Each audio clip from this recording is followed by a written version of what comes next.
Benvingudes i benvinguts novament a Xarxamoc. Avui ens acompanya el professor Daniel Casany. Daniel Casany és doctor en didàctica de la llengua. Exercix com a professor en la Universitat Pompeu Fabra i està especialitzat en comunicació escrita i ensenyament de la llengua. Per a qualsevol alumne o alumna que iniciï estudis de didàctica de la llengua, les publicacions del professor Daniel Casany són imprescindibles.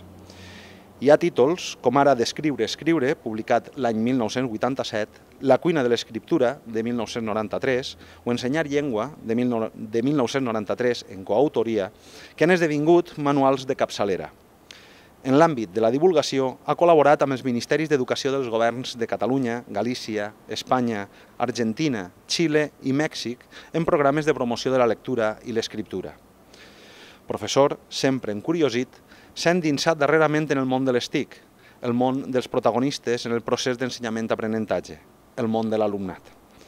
La darrera publicació, en línia Llegir i escriure a la xarxa, de l'any 2011, analitza com les TIC han de fer repensar l'ensenyament-aprenentatge de les competències bàsiques, llegir i escriure.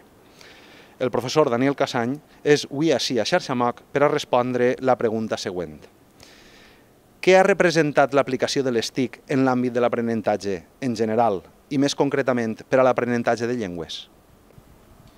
Molt bé, doncs segurament la resposta més important i primera és que amb les TIC podem aprendre més fora de l'aula, és a dir, les possibilitats que tenim d'aprendre de manera informal en contextos més vinculats amb la vida privada, amb l'oci, amb d'altres activitats que no són estrictament educatives, doncs són molt més altes aquestes possibilitats d'aprendre. Avui podem aprendre moltes més llengües sense necessitat d'haver d'apuntar-nos en un curs formal d'aprenentatge.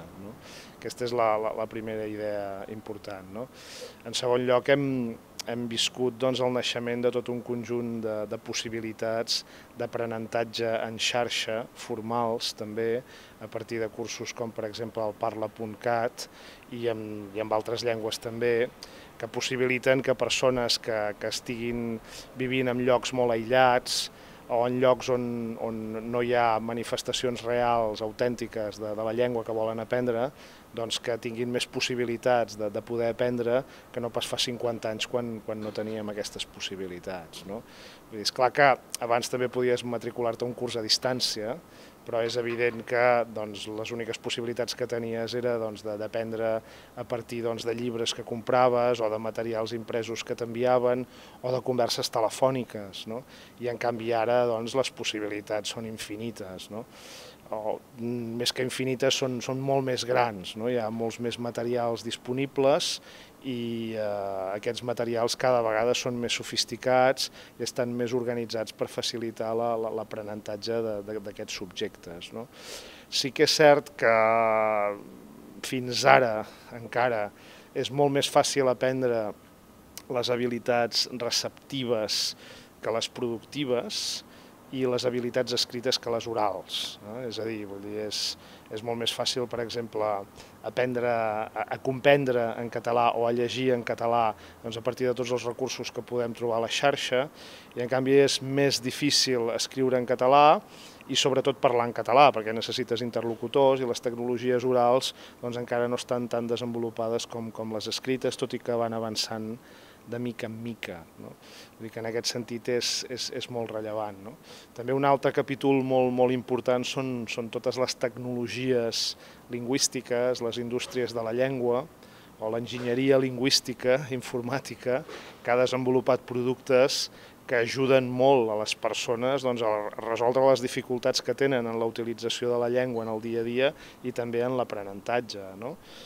El verificador ortogràfic en pot ser un, també, els diccionaris en línia, que són molt més accessibles ara, perquè des d'un telèfon que estigui connectat a internet pots consultar el diccionari, els diccionaris fins i tot, diccionaris de tota mena, i pots obtenir respostes molt immediates a necessitats lingüístiques que pots tenir en un moment determinat que estàs desenvolupant una tasca.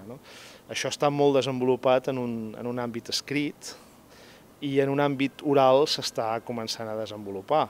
Per exemple, el traductor de Google ja oralitza en veu alta les traduccions que es fan cap al català. Això permet, per exemple, que un estudiant estranger que vingui a Catalunya i que no acabi de dominar la llengua pugui, per exemple, en un moment determinat, en un bar, poder demanar en català el que vol, utilitzant el traductor de Google des de la seva llengua cap al català i activant l'oralització de veu en el moment que arribi el cambrer, per exemple. Vull dir que aquests són uns recursos també molt interessants. Tornant a la primera resposta que he donat, que és la de l'aprenentatge informal, també hi ha tot un conjunt de possibilitats molt rellevants que no s'han d'oblidar. A través de la xarxa podem trobar d'altres persones que tenen els mateixos interessos que nosaltres, de manera que, per exemple, és més fàcil trobar persones amb qui poder fer un intercanvi lingüístic, amb qui poder establir grups de conversa sobre temes determinats, fins i tot de poder trobar persones amb qui comparteixes l'interès per aprendre català, per exemple, però uns mateixos interessos sobre literatura, sobre teatre, sobre esport, i poder desenvolupar clubs d'intercanvi d'informació, poder desenvolupar cites per parlar en català en línia a través de Skype, estant les persones que parlen en llocs molt diferents del planeta, i es poden desenvolupar molts recursos que faciliten l'aprenentatge de la llengua.